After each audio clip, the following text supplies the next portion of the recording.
Hi, my name is Holly Seacon, and I'm an associate editor here at GreenBiz. I'm here with Kevin O'Donnell, who's with General Mills, and he's talking to us today a little bit about how General Mills and the circular economy go together. So, Kevin, what have you seen in your work with General Mills and your work with the circular economy, kind of some of the most innovative things and some of the most exciting things that you've seen? Sure. Yeah, so General Mills is a company that's been making food people love for over 150 years.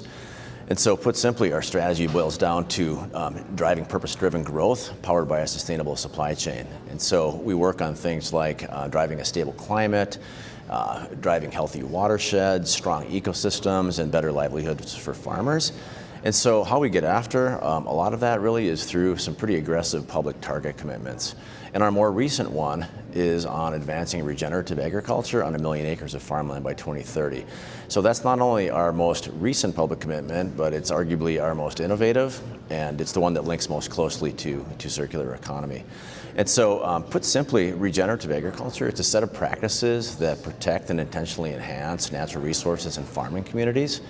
And we're really, we've rarely seen in our experience one thing that drives the needle in positive directions across the board. And so we've launched this effort in our oat supply chain in Canada, and we're working with a group of 45 farmers across about 50,000 acres to drive a set of practices that get us to outcomes. And back to circular economy, and it's really trying to model agriculture systems after natural systems. And so some of the outputs that we're striving to achieve include improved soil health, better biodiversity, both above ground and below ground, and then more profitable farmers and more resilient farming communities. And so it's really hard, again, to find one thing that ticks all those boxes, and improved soil health and really regenerative agriculture really does that in ways that we've seen few other things.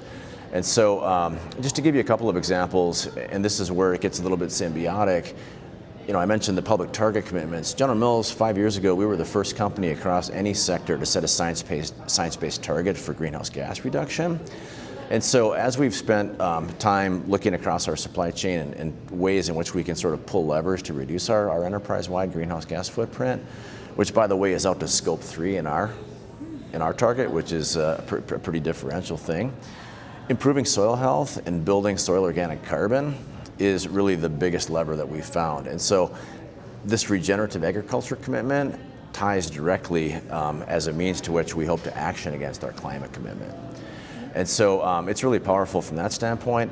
Also, if you look at, again, it's really a set of classic practices for farmers that aren't necessarily new, but when done together, really become additive and powerful. So things like cover cropping, things like low tilling or ideally no tilling, things like crop rotation, introducing animal grazing where possible, and then the management systems to support these things.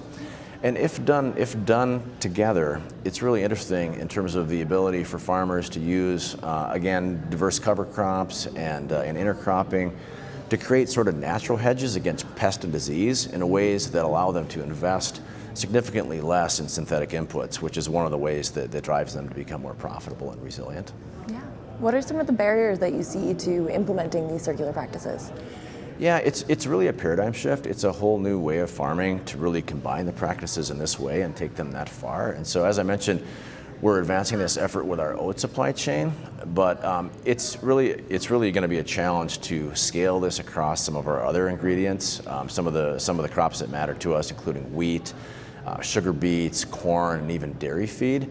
And so it's really about building supply chain partnerships and finding expert resources who can teach, advise, and coach farmers on this whole new different way of farming. And the other piece of it too is cultural and emotional, because there's a lot of peer pressure in farming communities, and these regenerative farms begin to look a little bit differently than their neighbors. And so providing that sort of wraparound support culturally and emotionally is important as well. Thanks for coming to GreenBiz Studio at Circularity.